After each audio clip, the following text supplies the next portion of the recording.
السلام عليكم. السلام ورحمة الله وبركاته. مين يا رجالة؟ جالت مين هذا دوكش؟ انا اللي بكلمك. هذا دوكش انا اللي ده صدى صوت ده ولا ايه ده؟ صدى صوت ايه؟ انا اللي بكلمك. مين حضرتك؟ انت ما تعرفنيش ولا ايه يالا؟ والله ما واخد بالي يابا. مش انت كلمت الرجاله وقلت لهم هاتوا المعلم؟ جيت لك بنفسي. فين الحاجه يا ابني؟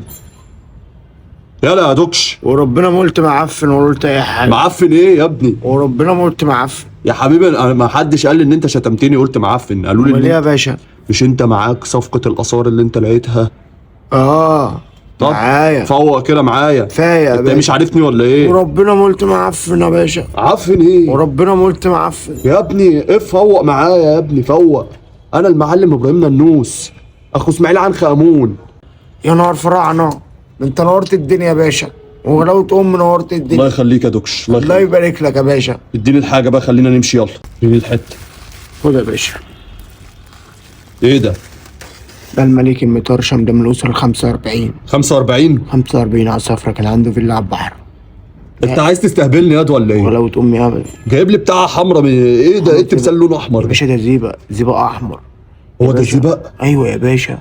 ده يا باشا الزيبق، لا ده يا باشا الزيبق الأحمر من الأسرة 45. ده تالت ملك بعد الملك تحتس. هو دماغه مش موجوده ليه؟ ما هو اسمه المطرشم، من كتر التفكير طرشم. فأنا بقول لك عشان هتفكر ياما هيحصل لك اللي حصل له. وريني. أهو يا باشا. انت طالب فيه كام ده؟ والله يا باشا يعني 45 مليون. انت اتجنيت يالا؟ ليه يا باشا؟ انت جايب لي بتاع متاكل منها؟ التمثال ده متاكل منه؟ أبدا أبدا يا باشا. بيتاكل منه الا أبدا ابدا. يا باشا، ما حدش لاقوا غيري. ايه انت تعويط؟ ايه يا باشا بندوق ذوق يا باشا. هو ايه اللي ادوق هيحصل ايه لما ادوق؟ دوق يا باشا الزبق الاحمر، مش تدوق. انت ما دوقتش قبل كده زبق ولا ايه؟ لا. بتدوق يا باشا. ده طعمه معسل. طب تعال نخش نتعشى بقى.